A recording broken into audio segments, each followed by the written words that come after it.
Ben Shapiro just eviscerated Tucker Carlson during a speech at the Heritage Foundation and took shots at Heritage while he was at it. Welcome back. I'm going back to these quick hitter, one topic formats for the foreseeable future. They seem to be doing pretty well for me lately. This time we're dissecting a truly fiery, on brand, important speech from Ben Shapiro. With that, let's get into it. So, for those of you who haven't seen, Ben Shapiro was invited on as a guest to the Heritage Foundation. The Heritage Foundation is a hugely influential think tank in DC that has essentially written the Republican playbook since the Reagan era. It's on the short list of the most powerful, the most influential institutions in American politics. So for Ben to walk in there and give the speech that he did, what people claim Ben lacks in height, he makes up for in chutzpah, big kahunas, the old brass clangers, if you know what I mean. Before we really dive into Ben's speech, we need a bit of background. As you probably know, last month, Tucker Carlson interviewed Nick Fuentes. Tucker was really the first mainstream figure to give Nick a full, uncritical platform. And since then, the floodgates have opened for him. Now, Fuentes has now popped up on other big shows like Louder with Crowder and Piers Morgan, getting treated more and more like a legitimate voice instead of what he actually is. Although, to be fair, both Crowder's and Piers' interviews were more adversarial than Tucker's 50-year-old beer league softball questions. So anyways, after Tucker interviewed Fuentes, most of the online conservative movement agreed that it was a bad move, except for the Heritage Foundation. The president of the Heritage Foundation came out and defended Tucker as a close friend of the Heritage Foundation, reframing the controversy as an attack on free speech, as they proudly stood behind Tucker as the brave man willing to talk to someone who everyone else wants censored, attacking the venomous coalition of people who didn't like Tucker interviewing a Stalin fan and Hitler apologist. Well, Heritage completely missed the point, and it came off as a dishonest retelling of why people were actually upset with Tucker. The backlash against Heritage was strong enough that Heritage later released a follow-up statement condemning Fuentes for his views on race, Jews, all the rest. Of course, there was no talk of Fuentes' fundamentally anti-American view of what government is and what it's for. For that, you apparently still have to watch my videos, so go check out my most recent 2 videos if you want to look at what Fuentes actually believes. And I promise you, I avoid focusing on just his views on race and Jews. I give you a real look into his policy prescriptions, so go check that out. Fast forward to Wednesday night, Ben Shapiro stepped up to the plate at Heritage. Instead of giving a safe, generic speech about conservatism or the evils of the left, he decided to go on the attack against Tucker Carlson, implicating the Heritage Foundation in the process. And he did so in the sharpest way possible, by taking Heritage Foundation's own mission statement and using it against them. Ben starts off the speech in rather milquetoast fashion, claiming that countries need borders. Now, you think that this may be a speech on immigration, how great Trump is doing on that front, maybe about Venezuela, whatever.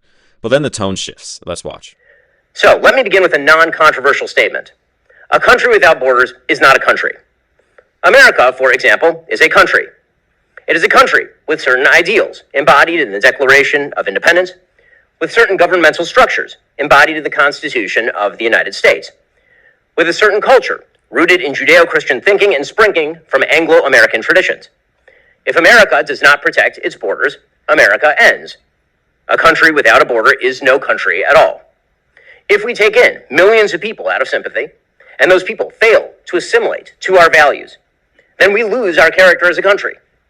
And if we choose, as our leaders, those who would effectuate and champion this sort of perverse policy, we betray ourselves and our country. Now, let's discuss the conservative movement. The conservative movement also requires a border. A conservative movement without a border is no conservative movement. We are a welcoming movement, but those who seek to undermine the character of conservatism must never be granted legitimacy as voices of our movement. Conservatism requires ideological border control. There's the shift. Now you know, this isn't going to be some flowery speech. It's going to be critical of us, critical of people inside the conservative movement. And just as a bit of an aside here, for those of you in the Daily Wires and Echo Chamber, all their hosts have to toe the company line crowd. This speech pretty much blows that out. Matt Walsh, a DW host, has started massive online fights because he thinks that you should never attack others on the right. Ben is out here giving speeches saying that it's necessary to attack the right, to draw hard borders and keep people who aren't actually conservative out. It's clear that he thinks that this is the most important issue on the right at the moment. Matt's and Ben's positions can't both be company line, and both are still employed at the Daily Wire. And I know Ben is a minority owner. He is not an executive at the company, so he doesn't have really any power there to hire and fire as he pleases. So stop with that. Anyways, listen to this next clip, which actually came first, but foreshadowed what was really to come in the speech. Job. If we care about conservatism, if, as Heritage Foundation proclaims, our goal ought to be to formulate and promote conservative public policies based on the principles of free enterprise, limited government, individual freedom, traditional American values, and a strong national defense, then we must stand up against those who would pervert and twist the conservative movement into a movement without principles, or worse, a movement that promotes the very opposite of the principles that conservatives hold dear. There it is. Did you catch that? Let me repeat what he said. If our goal, as Heritage Foundation claims, ought to be to formulate and promote conservative public policies based on the principles of free enterprise, limited government, individual freedom, traditional American values, and a strong national defense, then we must stand up against those who would pervert and twist the conservative movement into a movement without principles, or worse, a movement that promotes the very opposite of the principles that conservatives hold dear. That line at the very beginning, as Heritage Foundation states, is nothing to me but a direct shot at Heritage Foundation. He's telling them, look, this is what you say you stand for, but you're doing the opposite. Now, I'm sure that Heritage President Kevin Roberts started sweating as soon as he heard this line, because he knew what was coming. Those who oppose those principles definitionally oppose American conservatism. That is just definitional. Such people are not ideological allies. They are not part of the rich debate that is constantly ongoing between various strands of conservatism. They are opponents, and they ought to be treated that way. Which brings us to Tucker Carlson, who has become, by any honest assessment, an opponent of conservatism, an outsider masquerading as an insider, and destroying the character of the conservative movement in the process. And Ben continued, going point by point through the Heritage Foundation's mission statement, showing exactly how Heritage's close friend Tucker Carlson does not fit Heritage's definition of a conservative, starting with free enterprise. Let me begin with free enterprise. Free enterprise is rooted in the idea of private property, and private property is rooted in the idea of man as a creative agent made in the image of God. John Locke, one of the great influences on the American founding, explained, quote, "Every man has a property in his own person. This nobody has any right to but himself. The labor of his body and the work of his hands, we may say, are properly his. Whatsoever he then removes out of the state that nature hath provided, and left it in, he hath mixed his labor with, and joined to it something that is his own, and thereby makes it his property." From private property springs the system of the free market. Free markets are rooted in the simple recognition that if I own my property, I ought to be able to trade it, dispense with it, or invest it, as I see fit, so long as those decisions do not infringe upon the equal rights of others to do the same. Free markets are just, because justice requires that we each ought to have the same right to the advantage of our natural abilities. The alternative is tyranny. So he starts off with a simple definition, how free enterprise is built on free property, which is the foundation for free markets. Then he gets to Tucker. Tucker Carlson has unending critiques of the free market. Mirroring Marxist thinkers of the past 2 centuries, Carlson argues that the free market is inherently dehumanizing. Appearing on my show in 2019, Carlson said, quote, "I'm not a socialist, but I'm totally fine with the comparison to Elizabeth Warren or Bernie Sanders on this one specific point. Is the goal of our economy to serve the people who live here, or are the people who live here merely units of production in a global economy? If you believe the former, then you're on my side." This, of course, is a false choice and a classic straw man. People are both economic actors and also citizens of countries. But to posit the two in opposition is inherently to stack the deck against capitalism. There is no limiting principle at all to the idea that the economy is directed to, quote, serve the people who live here. Centralized control is rooted in precisely this idea. The economy is designed to protect the rights of individuals, and speaking collectively about the economy in this fashion is a quick road to collectivism, which presumably is why Tucker has called for banning self-driving trucks and high credit card interest rates and mergers that include layoffs, why he has called venture capitalists vulture capitalists and maligned Bill Ackman as a useless person motivated by amoral greed, why he has suggested that any venture capital firm that buys a failing firm and sells off its assets and shuts it down should actually be made illegal. It is why, presumably, he has praised left-wing figures ranging from Elizabeth Warren to Alexandra Ocasio-Cortez to Zoran Mamdani. It is why Tucker Carlson says, quote, "The main threat to your ability to live your life as you choose does not come from the government anymore, but it comes from the private sector." This is patent nonsense. Perhaps Carlson frequently finds himself having to say that he isn't a socialist because often he sounds so much like one. Of course, Carlson is certainly a capitalist in the most obvious way. He's happy to sell nicotine. Now, I remember watching that interview between Ben and Tucker, and I've seen clips of the Tucker and Ben interview being shown online by people who hate Ben. And really, if you look at their profiles, it's clearly only hate him because he's Jewish, but never mind that. What I've seen is people sharing that clip, claiming that Ben is in the wrong, that Tucker stands for the working class, that Ben just loves rich people. And look, if you stand with Tucker on that issue, then fine, whatever. But that is not and never has been the conservative view. The conservative view is that deregulation and innovation move the economy forward, not banning innovation in the goal of saving a few jobs. Innovation leads to more jobs, jobs that we don't even know exist yet. As we innovate, the people get richer, lives become easier, not just for the rich, but for everyone. If we hold back innovation, we hold back progress. Okay, Ben continues now on to limited government. Limited government. Limited government is rooted in the idea of individual rights and liberty. Limited government is the flip side of individual freedom, and unlimited government means that no individual freedom can exist. The Constitution, the single greatest governmental document ever framed by human beings, is the embodiment of this idea, of course. To Tucker Carlson, unfortunately, the Constitution is a mere ruse, a sham. Instead, Tucker Carlson promotes a conspiracy theory by which the American people have lost total control of their lives and thus have no real ability to shape policy. Now, this criticism by Carlson is rooted in a fundamental truth. The regulatory state, never envisioned by the founders, has overrun all boundaries, and it has run out of control. The executive branch has become the repository of nearly all policy making, in a way the founders certainly never intended. But conservatism argues that a return to the traditional structures of checks and balances between the branches and federalism between the states and the federal government ought to be the goal. Tucker Carlson believes that foreign powers have hijacked our government, that conspiratorial elite, immovable and undefeatable other than through centralized power, has taken control. In 2018, Tucker Carlson said Washington leaders have confirmed our country's democracy is fake. If the population starts to believe it's all fake, that they're not really in charge, their votes don't matter, what will they do? Well, what they would do presumably is revolution. Because if our constitutional structures are utterly insufficient, we have lost control.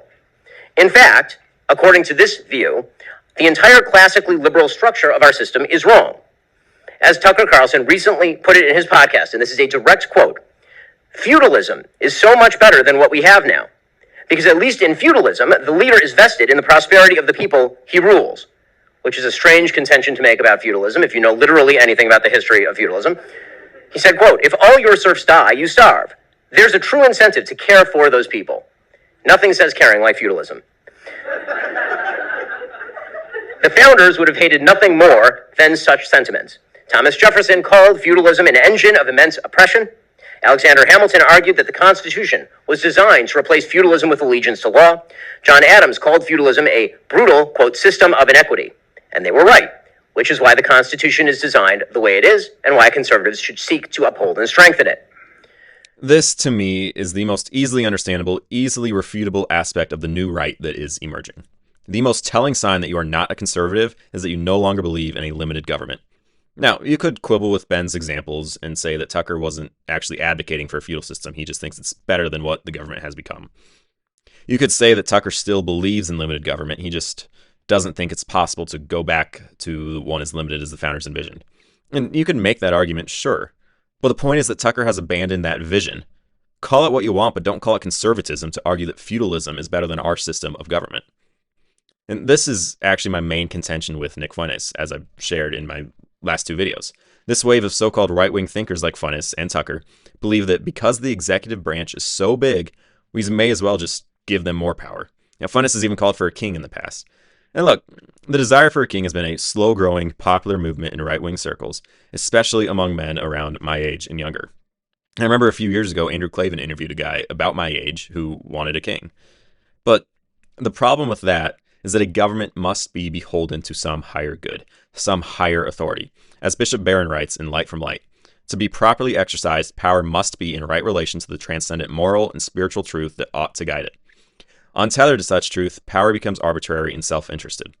With a king, you most likely get exactly that, arbitrary and self-interested power. You get what Fuentes has advocated for, where order and control are the highest good for a government. which is why you need something like the Constitution or the idea of liberty, the truth, to be above order and control. Order and control may be utilized only in service to something higher, and it absolutely cannot be the whims of an all-powerful government or a king. Does Tucker think that a king would be better than what we have? I don't know. But what I do know is that Tucker has fully abandoned the talk of a limited government, that he's mainstream people who want a king without challenging them. He's pushed for the government to get more involved in business, banning certain industries and creating fake labor markets. That is not pushing for limited government. That is not pushing for conservatism. Okay, Ben continues, this time about national defense. And this one is a long one, so bear with me here. Then there is a strong national defense. Obviously, the hallmark of the conservative movement when it comes to foreign policy has been peace through strength for generations. That means a realistic assessment of our interests and our opposition. It means a recognition that absent a strong America in the world, Americans become less safe, less prosperous, and less free. It also means recognizing America's historic contributions to global peace and prosperity. Tucker Carlson recognizes none of this. Russia, for example, is a geopolitical enemy of the United States. To pretend otherwise is idiocy. Alexander Dugin, often called Vladimir Putin's brain, who calls Russia the geographical axis of history and argues that Russia must not be a regional power but an imperial one, has been a guest on Tucker's program. Dugin says that Russian expansion is not a question of living space, but the establishment of a special Russian type of worldview, which is accentuated eschatologically and claims to be the last word in earthly history. America, in the view of Alexander Dugin, is the existential enemy of Russia's vision. This means, quote, the rejection of U.S. strategic control and the rejection of the supremacy of economic market liberal values. As I say, in April, Tucker Carlson featured Alexander Dugin on his show, where he characterized him as, quote, a writer who writes about big ideas, and painted him as a victim of Western powers, while giving Dugin space to call Vladimir Putin, you know, a dictator, murderer, arch opponent of every president that has ever faced him down, quote, a traditional leader who stands strong defending traditional values. And of course, Tucker also interviewed Putin, an interview so soft that even Putin mocked Carlson for it. Carlson himself argues that we ought to ally with Russia. He said that this week. When questioned about Vladimir Putin's brutal history of slaying his political opponents, Carlson answered, quote, leadership requires killing people, while equating Putin's sins with those of America's leaders. Carlson famously traveled to Russia to praise their bread and subways in full Walter Duranty fashion, all while explaining that the average person doesn't care as much about abstractions, meaning democracy, property rights, rule of law, as, quote, the concrete reality of his life. Then, in order to obscure the geopolitical realities of Russian aggression, Tucker Carlson explains that Putin is no threat to Americans. Quote, has Putin ever called me a racist? No, but he has supported regimes throughout the world that threaten North American interests and military forces. He has infiltrated his influence into South and Latin America. He has opened the bloodiest war in modern European history. Those things might be slightly more important to America's foreign policy interests than whether Tucker Carlson has been personally offended by Vladimir Putin's commentary on race. But this is Tucker Carlson's typically anti-American foreign policy, which has become essentially indistinguishable from the thought of far leftists like Noam Chomsky. Venezuela, says Tucker Carlson, is now being targeted by globo homo. That's a thing, apparently. It's being targeted by globo homo because it is, quote, on social policy, one of the most conservative countries in North, South, or Central America. Never mind that Venezuela, of course, is a communist hellhole that has driven millions of people into exile, flooding America's borders, resulting in mass migration, as well as shipping drugs in the United States to kill Americans. By the way, this is in and of itself an idiotic point. North Korea is also quite socially conservative, but that does not make its regime morally or geopolitically defensible. China, of course, is a geopolitical enemy of the United States, a fact that the Trump administration has admirably made crystal clear in both rhetoric and policy. And yet, Tucker Carlson's frequent guest, Jeffrey Sachs, is an arch-globalist and fan of the Chinese regime who spends his time talking about the shortcomings of America's foreign policy. And then there's Iran, which Tucker Carlson has glazed repeatedly, even going so far as to have the president of Iran on his program and ask 0 difficult questions, which Tucker admitted, saying, quote, there's no chance he's going to answer honestly. So then why have an interview? Or, of course, Qatar, which Tucker Carlson treats as America's foremost ally in the Middle East, dismissing its financial support for terrorist groups like Hamas, ties with Iran, and anti-American propaganda networks like Al Jazeera. Carlson just announced recently that he's buying a house in Qatar. He said this was to show that he is an American. Really. That's strange because Qatar doesn't allow public displays of Christianity by churches and currently holds tens of thousands of people from foreign nations in slave labor conditions, many of them Christians. Or there's Hamas itself, which Carlson has called a political organization, and whose nefarious propaganda Carlson echoed and continues to echo daily. Carlson, of course, reserves his chief foreign policy ire, unsurprisingly, for Israel, with which he has a peculiar obsession. Unwilling to attack President Trump's foreign policy on Israel directly, he has instead suggested nefarious Israeli influence in American government, up to and including posing a question this week on X as to whether America's current operations against Venezuela are being driven by the Israelis. Which, no. Foreign policy is another obvious tell of who is, quite frankly, an idiot. Now, I guess that may be a bit harsh, but so many people seem to think that foreign policy is unimportant. That we can just withdraw from the world, be isolationist, and still be the same country. When in fact, the reason that we are where we are as a country is specifically because we have not been isolationist. We are the world's superpower, financially speaking, because of our history of peace through strength. Withdrawing from that role weakens us, not just militarily, but financially as well. Research from the Atlantic Council shows that a 50% reduction in U.S. global military commitments would result in a $350 billion decrease to GDP, and that's after accounting for defense savings. We'd lose even more if we allow groups like the Houthis to attack shipments in the Red Sea. The Houthis, by the way, a proxy group of Iran, funded by both Iran and Qatar probably, both of whom Tucker praises. Even if you claim that those groups only hate us because of our military, what do you think would happen if we were to withdraw? They would just say, okay, yay, and move on? Or do you think they and our other adversaries like China would see it as a sign of weakness and move to do literally whatever they wanted to do? Outside of that, countries that we provide a security guarantee to invest in America. Because of our security guarantees, we receive $5.7 trillion in investments from foreigners just in 2024. We withdraw, we lose nearly all of that, along with the nearly 7.5 million jobs that those investments create. And Tucker specifically wants to divest from our allies, and then be friendly to those countries that hate us, or fund groups that hate us.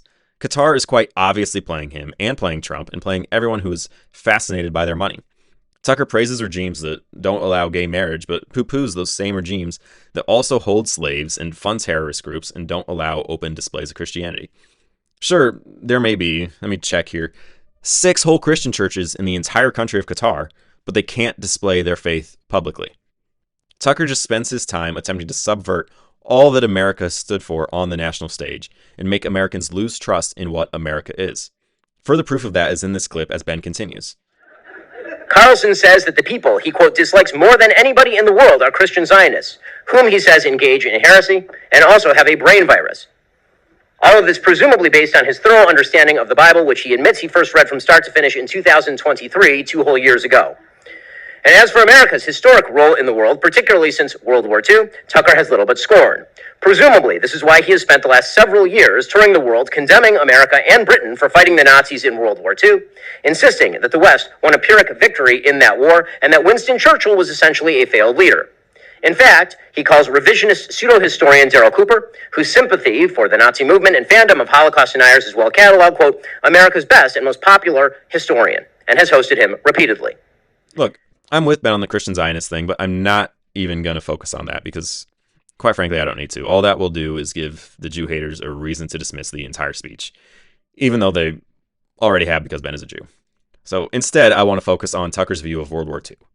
Tucker has had on many Hitler apologists, many people who make their living off of being anti-American historians, who make their money off of getting idiots who know nothing about history and are obsessed with conspiracy theories to watch their videos and believe that they are being told the truth that nobody is allowed to say, when in fact nobody's ever made those claims because they are totally false. And look, the problem isn't that Tucker has these people on. Well, I guess you could argue to some extent that that is a problem simply because Tucker is that big of a platform. But really, the problem is that Tucker doesn't push back on these fake historians. Now, these Churchill was the bad guy guys. The Hitler would have stopped if Churchill just stayed out of it. So he's the one responsible for World War II crowd. Like, even if that's true, which it probably isn't, does not mean that Churchill is responsible for anything other than doing the morally right thing and standing up to fascism on his own continent. So Tucker just lets these guys come on, praises them, and lets them spread their lies and morally corrupt view of history to the world. And Tucker sits there looking absolutely fascinated, like he's learning the truth about history. He's not advancing conservative ideals. He's not standing up for conservative ideals. He's destroying what America has always stood for and what we should stand for moving forward. It's quite simply anti-American. So, moving on now, traditional values. And this brings us finally to traditional American values. Obviously, America is rooted in traditional values, biblical values, Christian values, things like the Ten Commandments and church life and a strong religiously based social fabric. The fundamental biblical value, the one that God holds in high esteem, is, of course, truth. Now, of course, Tucker Carlson agrees with traditional conservatives. He and I agree on issues like same-sex marriage or the evils of radical gender ideology, even though he has downplayed the Trump administration's victories on matters like radical gender ideology as essentially of very little consequence. But on a fundamental level, traditional American values, the biblical worldview, require truth as a priority. Truth is not Tucker Carlson's priority. He likes speculation. He likes conspiratorial question asking. But evidence and truth are not of particular value to Tucker Carlson. And so Tucker Carlson has trafficked in nearly every conspiracy theory under the sun. He has accused the Trump administration of covering up a Mossad-run child sex trafficking ring run by Jeffrey Epstein, without, of course, actually mentioning Donald Trump's name, because Tucker is a coward when it comes to President Trump. He has suggested government involvement in 9/11 only a few years after correctly dismissing that theory. He has cast conspiracist and ambulatory psychotic Alex Jones as a prophet. Not, says Tucker Carlson, a conspiracy nut, a prophet. Alex Jones, it should be noted, is the man who claimed that Sandy Hook was staged, 9/11 was a government-initiated operation, and that more than one of his political opponents control pedophilic sex rings. In fact, Tucker Carlson has repeatedly hosted conspiracists on nearly every topic under the sun, uncritically nodding at their most bizarre assertions. And unfortunately, it gets worse, because Tucker has also hosted pornographer and accused human trafficker and rapist Andrew Tate on his program to help him dismiss his crimes and to promote his horrific and anti-conservative takes on relations between men and women as self-improvement. And, of course, Tucker Carlson has hosted and glowingly treated America's foremost Hitler apologist, Nick Fuentes. None of it comports with traditional American values. Now, I'll be honest with you, as I was first watching this speech, I wondered how Ben was going to attack Tucker on traditional values. Because Tucker is clearly and has always been against the social policies of the left. Economically and militarily, he may be in bed with the left, but not on social policies, so I didn't know where Ben would go with this. But Ben is able to make maybe the strongest argument against Tucker, one that has been a theme throughout my commentary here. The truth underlies conservative social policies, and Tucker does not stand for the truth. Truth is the bedrock that all conservatism flows from, and that's because, to paraphrase Edith Stein, all those who seek the truth seek God, whether they know it or not. And conservatism is based on a fundamentally biblical worldview, and that worldview is grounded in everyday truths. It's better to keep the things you build. Boys are not girls. Power and control must be in the hands of those who are beholden to a higher power. All of those are truths, which is why they are fundamentally conservative positions. While Tucker may agree with those statements on their face, in practice he likes to take those truths and use them to advance whatever his interests are, whether or not his twisting and turning makes any sense. And he'll somehow twist the truth that property rights are good into an argument that feudalism is a better system than our capitalist society. He'll claim that because boys are not girls, Russia and Venezuela should be our allies. Now, he'd say that it's precisely because power and control needs to be in the hands of those beholden to a higher power that we need to abandon our system of government because they're somehow being controlled by opposition forces. Rather than going back to our limited system of government, where power and control is in the hands of a few, all ordered by the Constitution, he wants some other sort of system. What is that system? I don't know for sure, but he seems to be a fan of feudalism, of Putin, of Maduro. And to make that last argument, he'll have on every conspiracy theorist out there and show no evidence of any claims made. He'll publicly announce that he believes 9/11 was an inside job. The man who claimed the Sandy Hook tragedy was staged is a prophet. He'll let Andrew Tate come on a show and push his hatred of women. Now, none of this is the truth, and none of this is conservative. Now, why is Tucker doing all of this? There's theories out there that he's getting paid by Qatar. I've said myself that this might be his roundabout way of pushing Americans to dislike foreign aid to Israel. Or maybe he's just a victim of audience capture and says whatever will get him views. I don't know. But the final clip I'll show you comes from Ben, and he addressed why Tucker does this. Now, I'm not going to speculate on why Tucker is doing what Tucker has been doing over the course of the last couple of years. I don't know his motives, and frankly, I don't care. because motives are of no consequence. What matters is that he has a gigantic audience and people listen to him, and he is lying to those people. And he is mostly lying when he says that he is doing all of this in the name of a conservatism that does not resemble actual conservatism in any way, shape, or form. Tucker is a highly talented broadcaster, of course, and that means that many people, millions of people presumably, are being led down a primrose path to frustration, to demoralization, and to enervation. Because here's the thing. If you reject free enterprise, you reject individual initiative. If you reject limited government, you reject individual rights. If you reject a strong national defense, you open the door to America's enemies. And if you reject traditional values, you reject both truth and decency. Tucker Carlson has rejected the central premises upon which conservatism, and therefore America, stand. There we go. Ben is absolutely right. It doesn't matter why Tucker has abandoned conservatism. Motives are secondary to reality. What matters is this. Tucker has systematically rejected every foundational principle of the movement that made him famous. And powerful institutions have been willing to defend him anyway. That's the real problem. Because here's what Ben proved in his speech. You cannot claim to stand for free enterprise, limited government, national defense, and truth, and then let someone who opposes all four represent your organization. You cannot have principles and abandon them whenever a big name brings ratings to your platform. Because what you end up doing is spreading an ideology that will destroy everything you stand for, and you will be the one to blame for it. So organizations like Heritage Foundation and TPUSA, who's hosting AmFest this weekend, face a choice that goes beyond Tucker Carlson. The question isn't whether Tucker is conservative. The question is whether conservatism means anything at all. Because if it does, then boundaries matter. Conservatism matters. And you either enforce that or you admit that what you're defending isn't truth, it's just power and ratings. Spencer Clavin once said that the self-evident truth is not the truth that everybody knows. It's the one that's true in itself. And once you see it, you can't unsee it. Ben just revealed the truth about Tucker Carlson. And those with the eyes to see and the ears to hear now know the truth about Tucker. So those organizations that keep letting Tucker represent them, you have a choice to make. Will you let your movement fall victim to lies, or will you stand for the truth? Drop a comment, tell me what you think. Is Ben right about Tucker in the direction of the movement, or does conservatism need to shift toward the platform that Tucker is pushing? And if you watch the AmFest speeches, I want your thoughts on those two. I saw someone say that Ben doesn't read the room, he just says what's on his mind. Well, if that's true, he definitely did not read the room at AmFest.